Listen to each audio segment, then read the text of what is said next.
Falling Down. What a great movie. If you have not watched it, go watch it. It is pretty fucking good, as I just said. Michael Douglas plays a character that basically gets stuck in a traffic jam and he just loses his shit. He loses his shit, and only in a way Michael Douglas can lose his shit. He plays it pretty good. This movie is just basically following his character around, seeing all the shenanigans he gets into. But he's not really looking for trouble. Trouble kind of follows its way to him and beats him up the whole entire movie until the ending, which I'm not going to spoil if you haven't seen the movie. One thing I really dig about this movie is the setting. I think they fucking nailed. I don't know if it's supposed to be New York. I can't remember. But wherever it is, they nailed it. I love the haze, kind of like GTA San Andreas, showing you how hot it is, and it kind of adds to the tension because that's one of the things that is driving her fucking bad shit character, insane.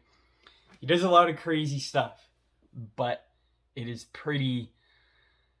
You can see where he's coming from. One of my favorite scenes is with him and a Nazi at the army surplus store, and you gotta watch the movie to understand what I'm saying. But the Nazi guy's like, "Me and you are the same," because he doesn't like gay people. I don't want to say the F word because I might get demonetized by YouTube or whatever. So he's a very racist person, as all usually Nazis are. And him and Michael Douglas have this confrontation in the store. After the Nazi guy was actually helping him, he found what he did at the convenience store with the Asian guy.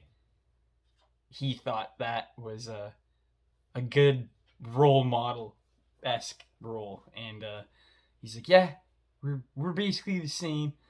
And Michael Douglas is like, we're not the same. Number one, the acting is just amazing. But I just like the message that they're trying to get across. There's a difference between someone that is bad shit fucking crazy, like this skinhead, and then we have Michael Douglas's character, who is more of a calm, relaxed person, but if trouble comes to him, I mean, he's gonna deal with it in any way he can. And it just goes to show he doesn't take shit from anyone. He's a pretty nice guy unless you piss him off. And I don't know. That's kind of what I got from it. I know there's a lot more under the surface, but on my second rewatch, that's what I got from it. And also on my second rewatch, I really appreciated the cop's story a lot more. When I watched it the first time, I felt like Michael Douglas was the good guy. And obviously, he's not. But the cop's storyline, the first time I watched it, I didn't really care too much for it. And the second time, I enjoyed it a lot more. You can see where he's coming from a lot more. His side of the story is a lot more emotional. He lost his daughter. His relationship with his wife is very controlling. It's supposed to be his last day on the job. It's really tense for him. And when him and Michael Douglas meet each other, I wish it went on just a bit longer because I loved the scene so much. But when him and Michael Douglas, they don't meet each other until like the very last scene of the movie. And this whole movie just wraps up so well. Another really good situation is the restaurant scene. I'm sure all of you've seen it on YouTube. Him going in there and missing breakfast by like 3 minutes. And I'm sure all of us have felt this rage at some point in our life. He doesn't kill anyone. He takes a gun out and scares a couple people, and he accidentally shoots the gun off. But it's like a sensitive trigger, and he didn't mean to do it.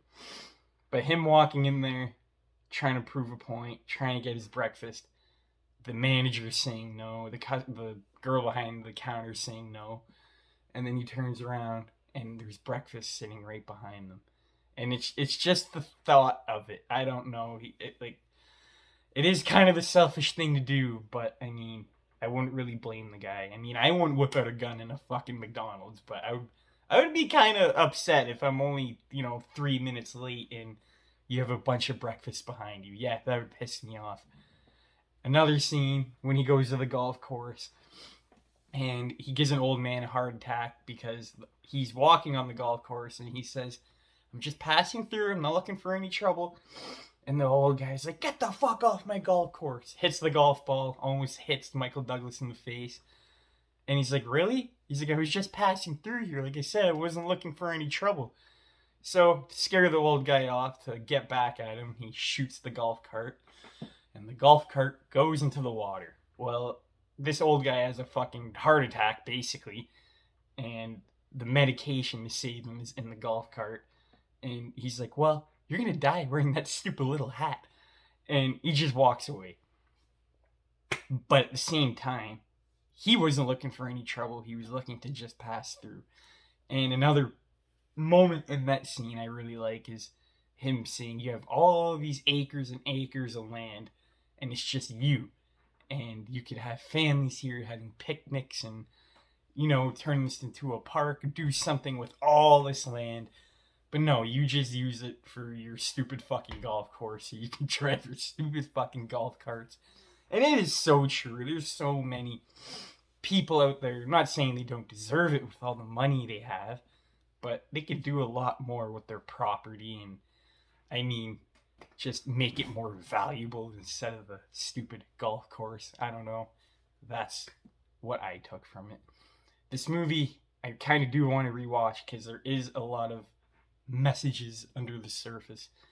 But all around, you can watch it the first time, and you can get a grasp of everything pretty good. The acting from everyone is awesome. Another great scene is when he goes into the Asian guy's convenience store. All he wants is a Coke. Well, he wants change. And the guy forces him to buy something. And he's just trying to explain to this Asian guy how everything is too expensive in his store. And that he came, like, they supported Korea in the war. They gave them money. Meanwhile, this guy can't give him 50-cent change. He didn't have to destroy the guy's store, but he had to prove a point in a way. So it's 50-50. You always see where he's coming from. But then his actions just make him look like a complete douchebag. And all in all, this movie is literally about him trying to get to his daughter's birthday. He can't even see his daughter for 10 minutes because his wife's a fucking bitch. So this whole movie is a pretty emotional roller coaster for Michael Douglas and the viewer as well. I liked this movie a lot more the second time. I completely forgot a lot of scenes. There's so many good moments. Especially the part when he's in the gangland, sitting on the rock, and the two dudes come up to him, and he's like, really? You couldn't just let a white man just sit on your rock, your precious rock, for 2 minutes just to catch his breath? And they just want to rob him. There's so many good hidden little gems in this movie. And again, Michael Douglas's acting carries this movie. If they picked someone else, I don't know if I would have liked it. Depends on who the actor would have been. But for what it is, this movie is pretty much perfect. I don't have any complaints. It doesn't overstay its welcome. It's actually a 2-hour movie and it fucking flies by. The pacing is pitch perfect. No pun intended. I do not like that movie. And yeah, it is, like I said, all around a great movie. I got the DVD that came with, you know, like the old school DVD that came with the cardboard sleeve and all that. And the the disc that doesn't have any artwork on it. So many good moments. The adventure of an ordinary man at war with the everyday world. And I'm sure every person has probably felt like this at some point in their life, where they just want to snap and explain how they feel, especially towards the Hispanic and the Asian people, when they feel like they have taken over the country. There's not much more I can really say about this movie other than it's fucking phenomenal. It holds up good. The story's great. It's a beautiful movie to look at. It's everything you want from a movie. And this is grade A filmmaking. It is phenomenal. I love it. Thank you everyone for watching the review.